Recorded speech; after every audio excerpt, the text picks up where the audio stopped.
It is well known and understood that parents generally teach their children and set the example of right and wrong, of course. But occasionally there are those moments when it goes the other way around. One Sabbath day, Father reached up, took down his rifle, and walked into the woods to go hunting.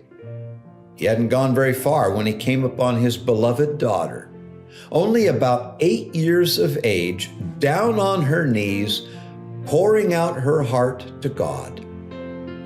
According to contemporary sources, quote, she, the daughter, besought the Lord in behalf of her father, and the force and efficacy of that prayer entered into his heart with such power as to lead him to faith in Christ the Lord. End of quote.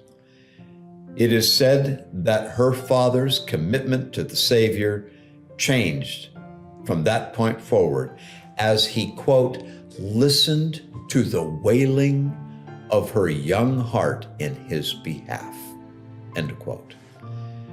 Years later, so converted was that father that his whole household, they held meetings in his home as the preachers came through the area.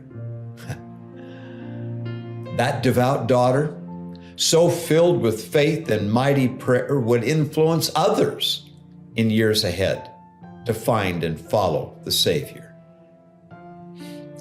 That young father